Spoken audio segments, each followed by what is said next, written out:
Hello everyone, आज date है 19 जनवरी और द हिंदू न्यूज एनालिसिस में आपका स्वागत है। इस वीडियो में हम द हिंदू की इंपॉर्टेंट न्यूज को प्रीलिम्स और मेंस के पर्सपेक्टिव से डिस्कस करेंगे।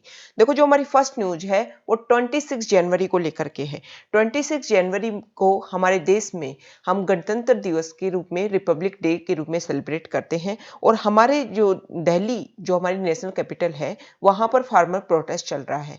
तो फार्मर्स ने भी ये भी बोला था कि हम भी 26 जनवरी को ट्रैक्टर रैली निकालेंगे। अब इसको लेकर के जो गवर्नमेंट है वो सुप्रीम कोर्ट के पास गई, तो सुप्रीम कोर्ट ने ये ऑर्डर दिया है कि देखो, लॉ एंड ऑर्डर को मेंटेन करना गवर्नमेंट का काम है और पुलिस का काम है। तो इस चीज को पुलिस और गवर्नमेंट डिसाइड करे कि किस व्यक्ति को दिल्ली में एंट्री देनी है और किस व्यक्ति को दिल्ली में एंट्री नहीं देनी है। ऐसा सुप्रीम कोर्ट ने बोला है हमारे सॉलिसिटर जनरल ऑफ इंडिया को और अटॉर्नी जनरल ऑफ इंडिया को। वर्तमान में हमारे अटॉर्नी जनरल ऑफ इंडिया है के वेणुगोपाल और सॉलिसिटर जनरल है तुषार मेहता। तो एग्जाम के पॉइंट ऑफ व्यू से इंपॉर्टेंट हो जाती है attorney general of India terms.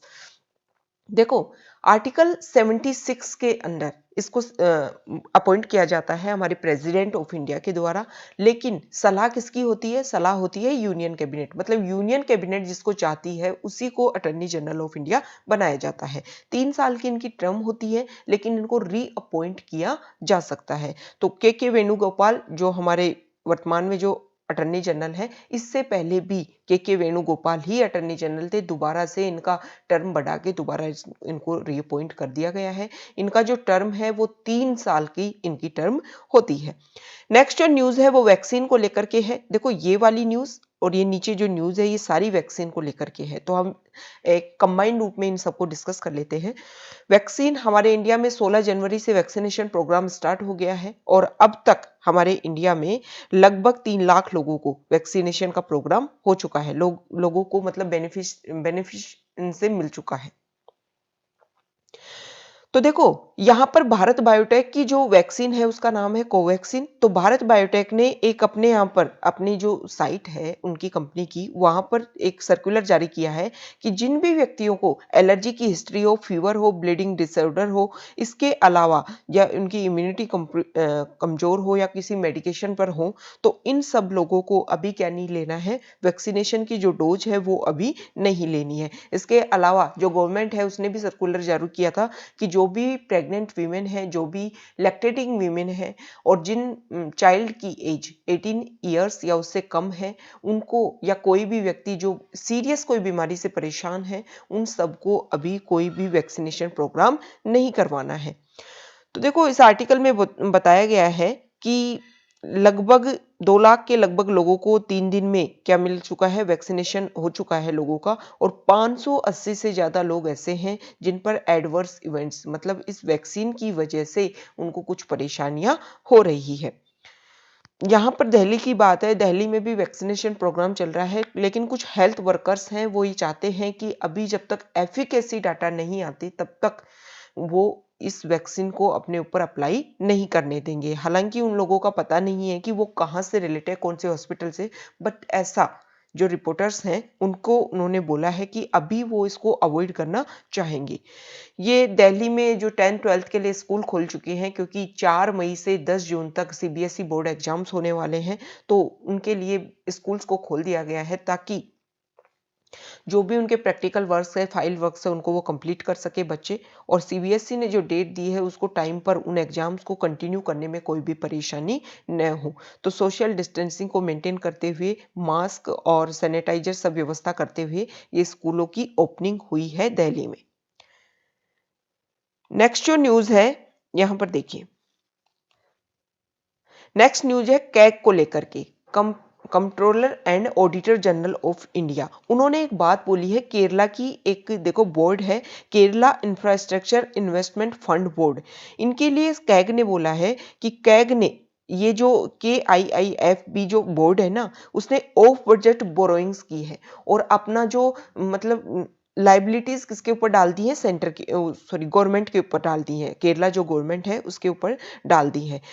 इस आर्टिकल में बताया गया है कि देखो, आर्टिकल 293 उसका सब पार्ट ए, इसके अंडर आप गवर्नमेंट किसी से भी बोरोइंग्स कर सकती है, ठीक है, ये लीगल है। लेकिन और इन सब का मेंशन किया जाता है बजट में। लेकिन ऑफ बजट जो बोरोइंग है ना, वो कॉन्स्टिट्यूशन के अकॉर्डिंग नहीं है। मतलब आपने जो आपने बजट पेश किया उसमें आपने बताया नहीं कि आप कितनी बोरोइंग्स करने वाले हो, और उसके अलावा भी आप बाहर से बोरोइंग्स करते जा रहे हो। तो इन सब से क्या होगा, इन सब से जो आपका फिस्कल डेफिसिट है ना, फिस्कल डेफिसिट क्या होता है कि जितने आपके रेवेन्यू आ रहा है उससे ज्यादा आप बोरोइंग्स कर रहे हो, तो एक जो आपके यहाँ पर जो कलेक्शन होने वाला है पैसे का, मनी का, उसमें आ जाएगी कमी, तो बढ़ जाएगा आपका फिस्कल डेफिसिट। हमारे एग्जाम के पॉइंट ऑफ व्यू से इंपॉर्टेंट हो जाती है CAG term, controller and auditor general of India. देखो इनको आर्टिकल 148 के तहत कॉन्स्टिट्यूशन बॉडी है, और कॉन्स्टिट्यूशन के अंडर ही इनको क्या किया जाता है, अपॉइंट किया जाता है प्रेसिडेंट ऑफ इंडिया के द्वारा। 6 साल या फिर 6 साल या 65 साल, जो भी इनकी जल्दी होती है, मतलब इतनी इनकी टर्म लेंथ होती है। नेक्स्ट जो न्यूज है वो सुप्रीम कोर्ट को लेकर के है। सुप्रीम कोर्ट ने, देखो केरला से रिलेटेड न्यूज है, केरला में एक आदमी ने बोला है, केरला के हाई कोर्ट ने उसकी जो रिट है उसको रिफ्यूज कर दिया था। उन्होंने बोला था कि जो हमारी मोरल वैल्यूज है वो ज्यादा इंपॉर्टेंट है।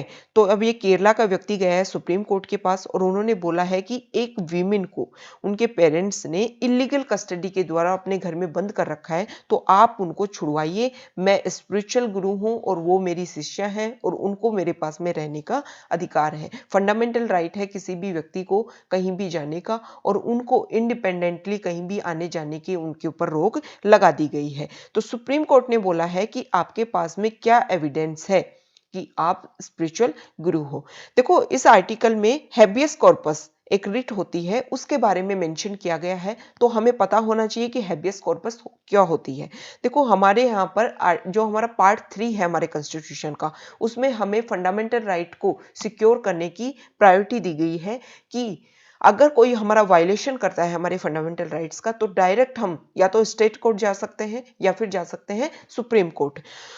तो सुप्रीम कोर्ट जा सकते हैं आर्टिकल 32 के अंडर, और स्टेट कोर्ट में हम जा सकते हैं, स्टेट हाई कोर्ट जो होता है उसमें जा सकते हैं आर्टिकल 226 के अंडर। तो 32 और 226 के अंडर हमें 5 जो प्रोविजन मिले हुए हैं उसके अंडर हम जाकर के हमारे फंडामेंटल राइट जो है उनको सिक्योर कर सकते हैं। अब जो हैबियस कॉर्पस है, इसका अर्थ होता है कि जो कोर्ट है वो आदेश दे किसी व्यक्ति को कि आपने जिसको भी बंद कर रखा है उसको कोर्ट के सामने या जज के सामने आप पेश करो, तो ये होता है हैबियस कॉर्पस। देखो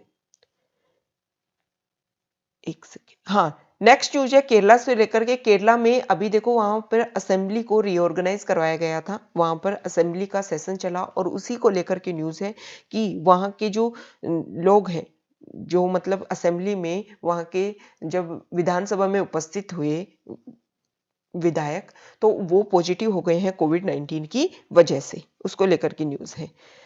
नेक्स्ट हमारी जो न्यूज है वो, एक सेकेंड, हाँ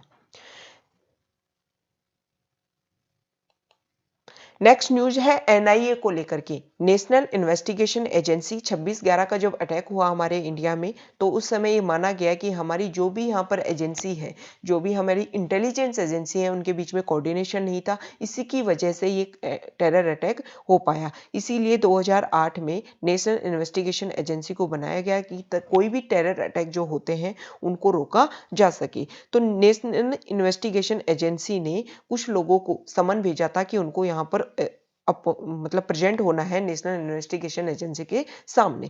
तो खालसा एड के 2 लोग हैं, उनको अभी पोस्टपोन कर दिया गया है कि उनको अभी प्रेजेंट नहीं होना है। देखो ये खालसा एड जो है ना, वो एक इंटरनेशनल नॉन गवर्नमेंटल ऑर्गेनाइजेशन है, मतलब एनजीओ है, और 1999 में यूके में लगभग इसको स्टार्ट किया गया था रविंदर सिंह के द्वारा। इसका जो काम है वो ये है कि जहां पर भी कोई भी प्रॉब्लम्स हो वहां पर हेल्प करना लोगों को डिजास्टर के समय में, ये इनका मेन काम है।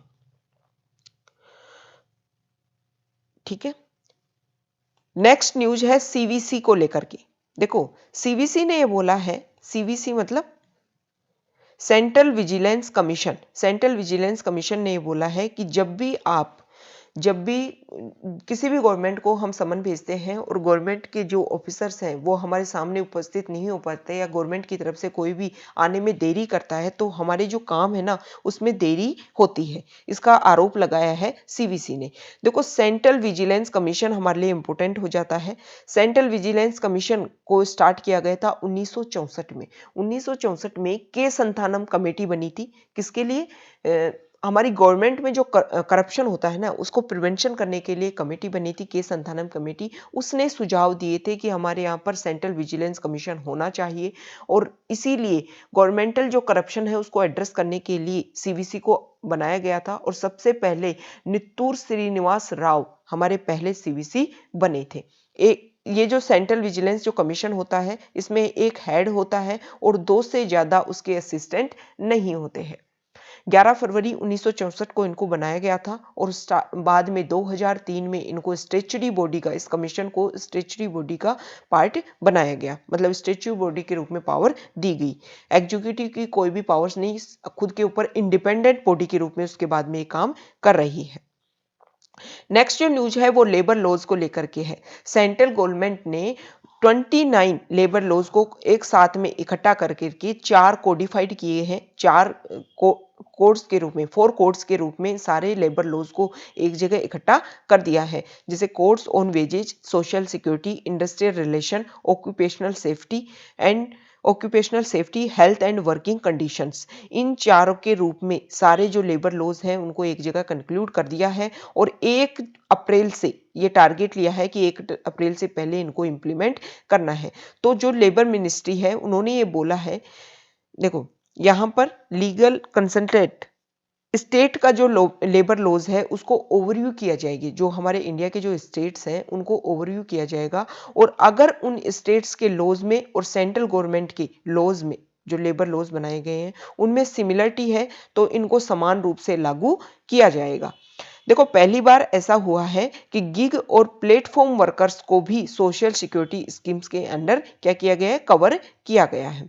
ये जो 4 कोड्स हैं इनमें 29 लेबर लॉज को एक साथ मिंगल किया गया है और ये सारे जो including those covering matters of minimum wages, benefits for workers and strikes, इन सारी चीजों को इन सब में इंक्लूड किया गया है।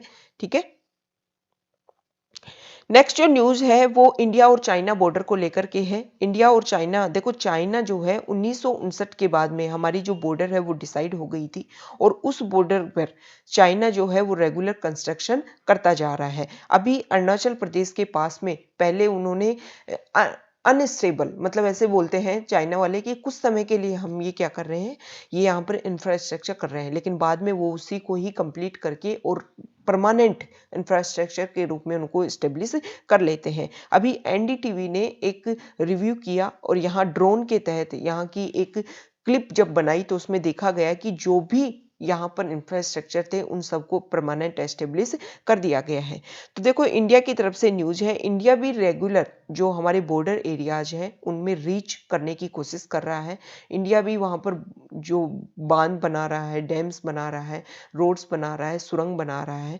तो एक तरीके से इंडिया भी कोशिश कर रहा है कि उस एरिया में अगर चाइना की तरफ से कोई कन्फ्लिक्ट क्लियर होता है तो उस चीज को हम क्या कर सकें, मतलब काउंटर कर सकें, हमारे पास में भी ऐसी सुविधाएं हो कि हम उनको काउंटर कर सकें। तो ये हमारा डिस्कशन था, कई इंपॉर्टेंट न्यूज़ को हमने डिस्कस किया। Okay, thank you.